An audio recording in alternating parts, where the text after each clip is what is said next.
What would happen if the CEO himself was denied a loan at the very bank he founded? When Elias Tran stopped in front of the thick glass doors of Dominion Trust Branch number 88, he saw his own reflection, but not the man the media called the strategic mind behind modern banking. Gone were the tailored suit, silk tie, and the driver opening the car door.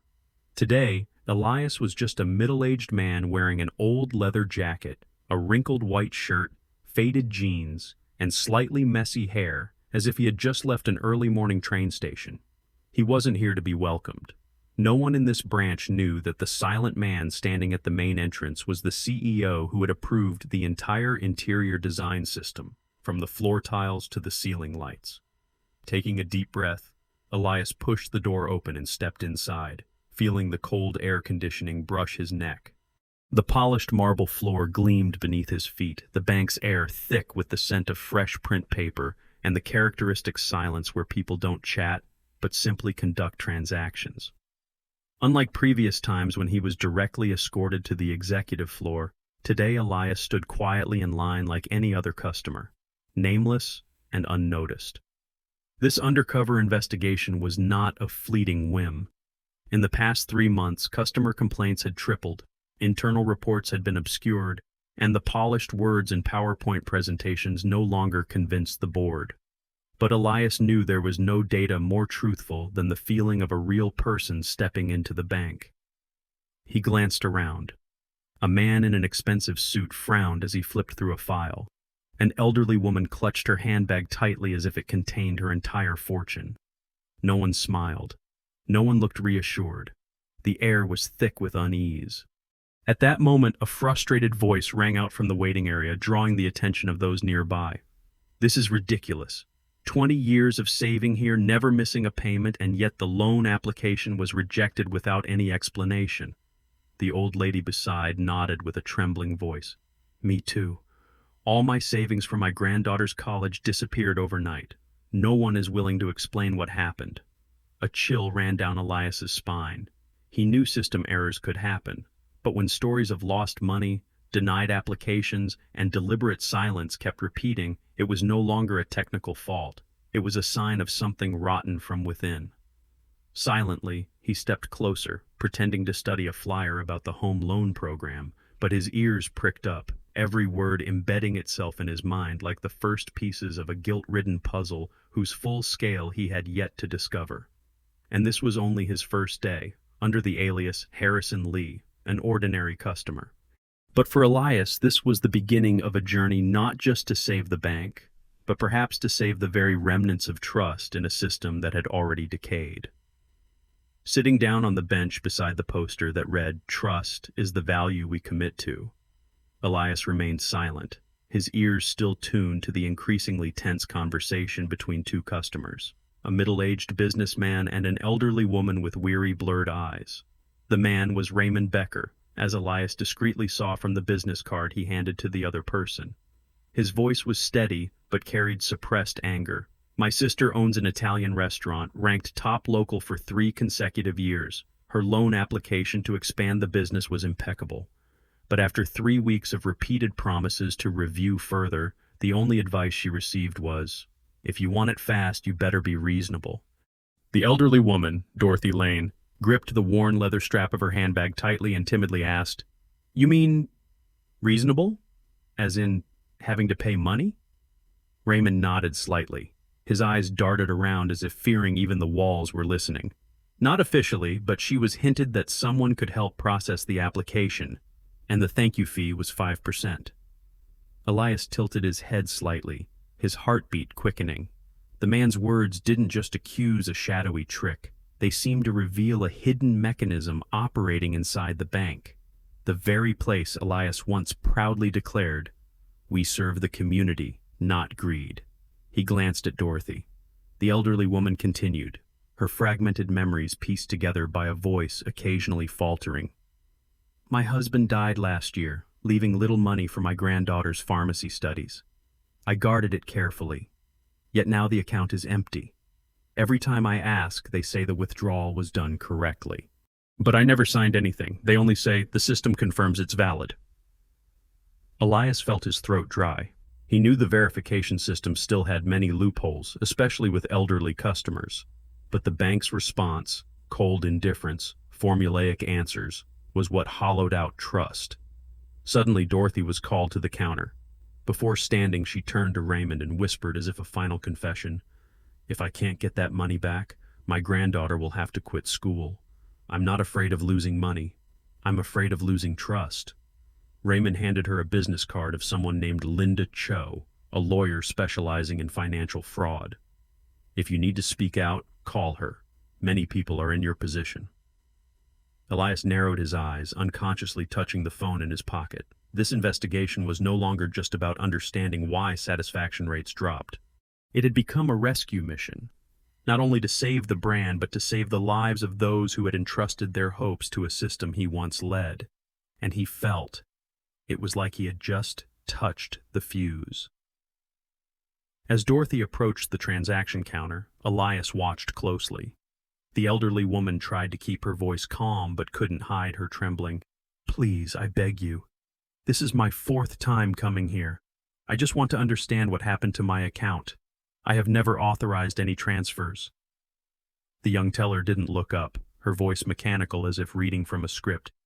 "According to the system records, all transactions were verified as valid with OTP codes sent to the registered phone number." Dorothy furrowed her brow. "I don't have a smartphone. I only use a landline. How could there be an OTP?" The teller paused briefly, then replied with a rehearsed tone. "Then it's possible someone changed the phone number on the record, following the proper procedures." Dorothy choked back tears. "But who could do that? I live alone. I never signed any forms."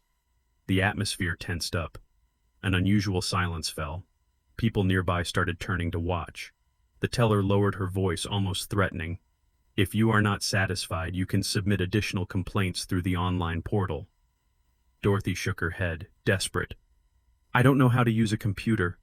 I just want to talk to someone who can help." And then she broke down in tears. Immediately, security stepped forward. 2 men in black uniforms, stern-faced like statues, approached. "Ma'am, we ask you to remain calm. Otherwise, we will have to escort you out." Elias held his breath. He could not believe what was happening. An elderly customer, having lost all her savings meant for her granddaughter, pleading in despair, was being treated like a nuisance. Dorothy resisted, still clinging to her last hope. "I'm not asking for favors. I just want the truth. I did the right thing. Why won't the bank do the right thing?" That question echoed like a sharp blade cutting into Elias's heart. As the glass door closed behind her, the entire bank lobby fell silent as if nothing had happened. Staff resumed typing, security returned to their posts, and the next customer was called forward. Everything returned to order. But inside Elias, something had broken. He stared intently at the message on his phone screen, the rejection notice of his own loan under the name Harrison Lee. A perfect application, spotless credit score, stable income, but still denied without explanation. The pieces were coming together.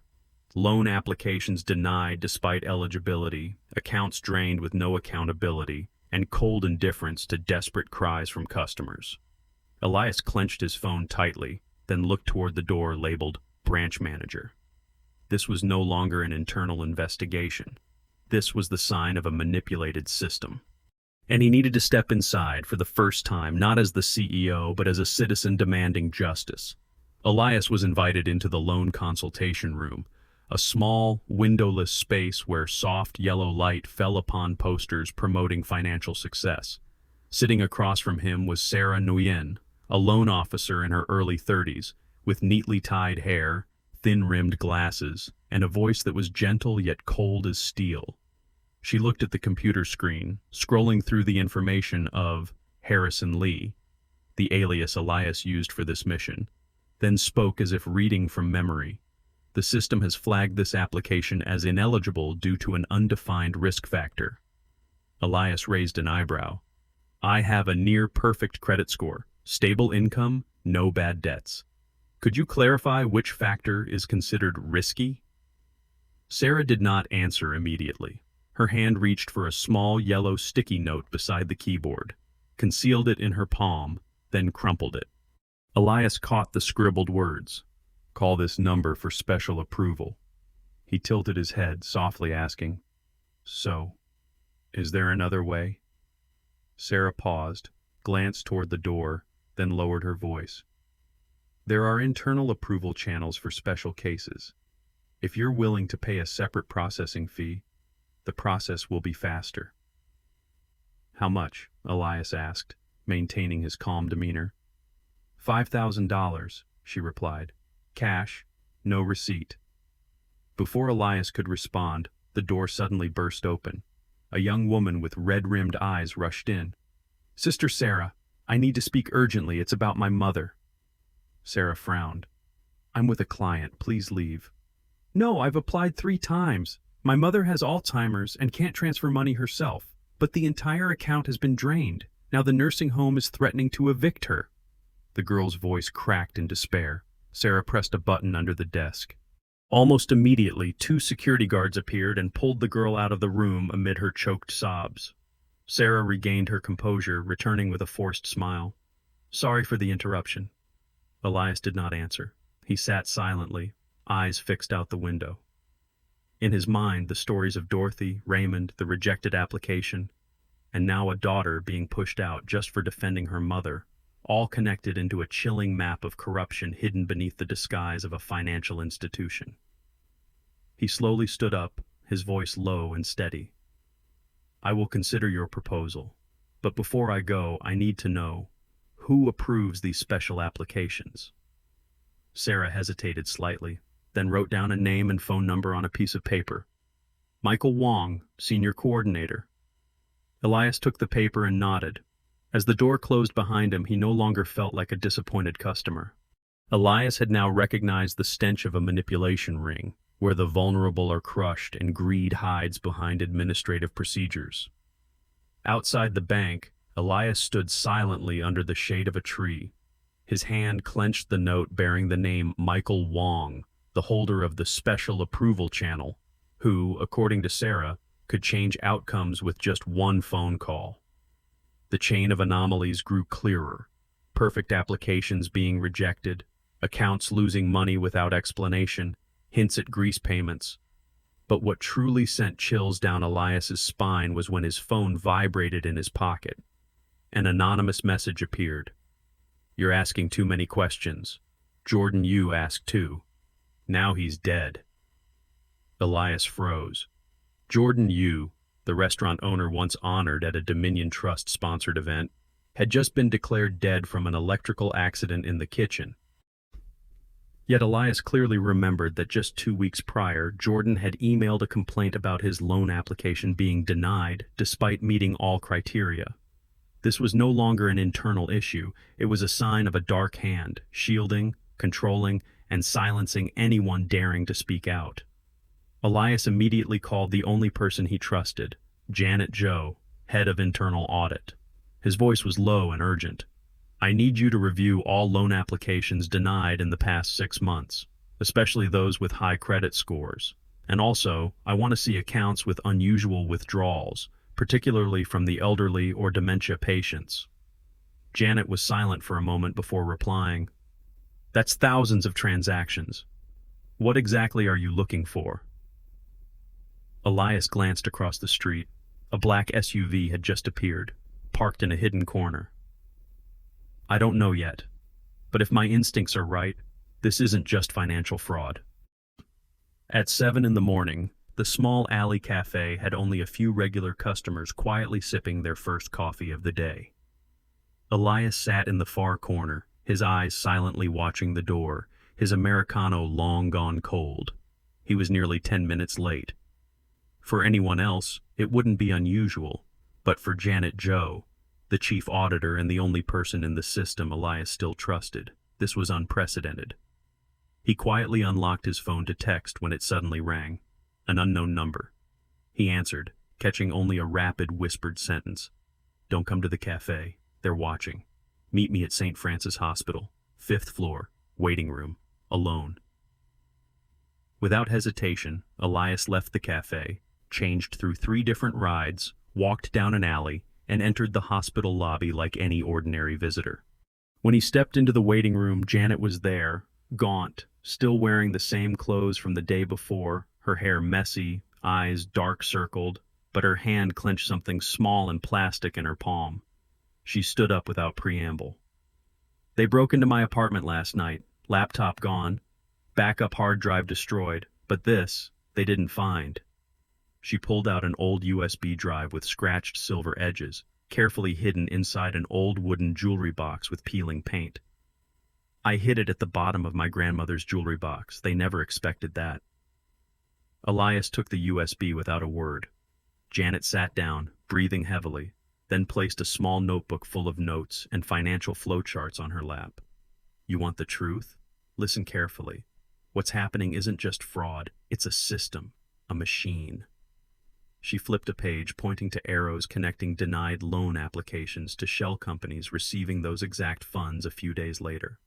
Every time they reject a valid application, they approve a risky replacement.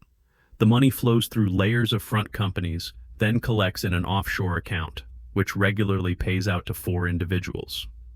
Elias squinted. Janet stopped, pulled out a paper with names written on it. Michael Wong is the lowest of those 4. The other 3 are board members of Dominion. Before Elias could react, Janet glanced at her phone. Her face went pale. She showed him the screen. A photo of her daughter wearing a uniform leaving the high school gate. The shot was taken from afar, disturbingly clear.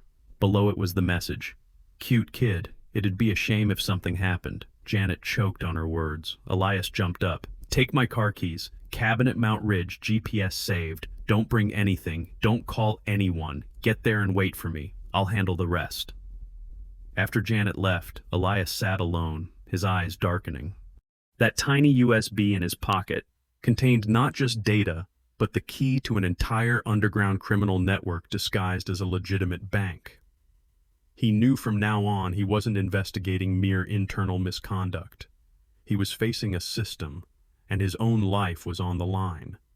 But Elias wouldn't back down, not now. The old server room of Dominion Trust Bank was located in the basement, abandoned since last year's major system overhaul. No one came near it. No one monitored it.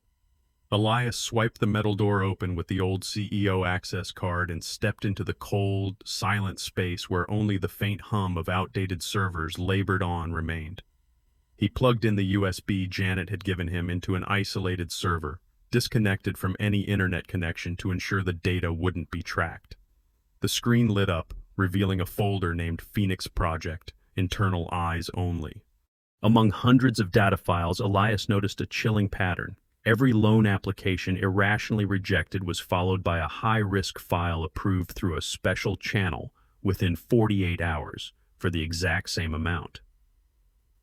But the terrifying part was these files did not belong to real people. They were shell companies. The money was laundered through multiple layers of transactions, then consolidated into a single account in Cyprus. There, Elias saw a detailed table of monthly recurring transactions, funds transferred to a group of privileged individuals with access to national-level data, from military personnel, diplomats, to intelligence officers. Before he could fully comprehend, footsteps echoed from the stairs. Elias shut down the screen, pulled out the USB, and slipped into a narrow gap behind the equipment rack. 2 figures appeared in the dim light. One he knew well, Michael Wong. The other made Elias clench his fists tightly. It was Thomas Ridge, head of internal security, the man Elias once considered his right hand. "We need to deal with the CEO quickly," Thomas said coldly. "The committee warned if he leaks this, the entire network will collapse." "What about the auditor?" Michael asked. Thomas replied curtly, "Under surveillance. But Elias is the real threat. If he disappears at the right moment, like succumbing to pressure, who would suspect?" Both men left the room. Elias remained motionless behind the steel shelf, cold sweat dripping from his forehead. He was not just betrayed, he was being hunted, and if he stood still, he would be the next victim. Elias knew he couldn't fight alone. He sought out James Becker, a businessman who had also been denied a loan and a former financial agent. "You're not the first to see these signs," James said. 10 years ago, I investigated a similar scheme in Eastern Europe. But there wasn't enough evidence. Elias placed the USB on the table. Now we have it all. Together with hacker Kevin, the son of Jordan Yu, they planned a raid on the secret meeting of the committee at an abandoned warehouse on the outskirts, where financial intelligence data was about to be transmitted to a foreign organization. At 9 o'clock in the evening, Elias stepped through the iron door, looking up to the second floor. 12 people sat around a long table. Dim light cast long shadows like demons lurking. Then a voice spoke. "Welcome, brother." Elias froze. Sitting at the head of the table was Richard Tran, the older brother presumed dead in a sailing accident 10 years ago. But now that face was there, clear, stronger, colder, and more terrifying than ever. "Why?" Elias asked, voice choking. "Because someone needs to control the system," Richard replied. "The financial world is out of control. We're just restoring order. Information is power, and power must lie in the hands of those who dare to act." Elias fell silent. Through his earpiece, Kevin's voice rang out. "Data is about to be transmitted. They're jamming the signal." Elias pressed a button. Images from the USB streamed live onto all screens in the warehouse. At the same time, the FBI stormed in. Handcuffs, arrests, shouts, and the last look Richard gave Elias was not hatred, but regret. "You chose the losing side." The next morning, Elias sat alone in the top-floor office of Dominion Trust, surrounded by 4 large screens, simultaneously broadcasting news about the biggest banking credit scandal of the decade. But the more he watched, the more chilling it became. Every news report fixated on a single narrative. This was merely an internal fraud, masterminded by Richard Tran, a traitor, a lone figure. Not a word about espionage, national financial manipulation, or millions of civilian data being exploited. The news network seemed controlled by an invisible hand. Janet entered, placing a tablet on his desk. "You need to see this," she said, her voice icy cold. On the screen was a covertly recorded video showing a series of secret meetings between top bank directors and political figures. Handshakes exchanged, envelopes and memoranda passed without signatures. Elias was stunned when a familiar face appeared in a blurry frame. Samuel Donovan, the predecessor, mentor, the man who had guided him from Dominion Trust's earliest days. "He retired 3 years ago," Elias whispered. Janet typed rapidly. "Not exactly. I just traced his travel schedule and spending accounts. Every time the global market shifted suddenly, Donovan's account gained massive profits. And he wasn't alone." The internal phone rang. The caller was anonymous. Elias hesitated, then answered. A deep male voice modulated, said, "Good, you've peeled back the shell. But the core remains intact. Richard is not a traitor. He's our man, working from inside. Now that he's failed, we need someone else to finish what's left undone." Elias clenched his fist. "Who are we?" The voice did not answer directly. "We are those who still care about true balance, not letting banking corporations manipulate the world unless we control them ourselves." At that moment, Elias's email pinged. A video was sent to him. In the clip, Samuel Donovan was meeting with a group at the Sterling Hotel, the very hotel where Elias had once held a regional CEO conference. The headline appeared, "Protocol Zero, Countdown to Global Control, 24 Hours. The mysterious voice continued, "One more meeting, one final step. If they succeed, the entire global financial system will no longer belong to humanity. Control will belong to AI algorithms, unbound by laws, ethics, or truth."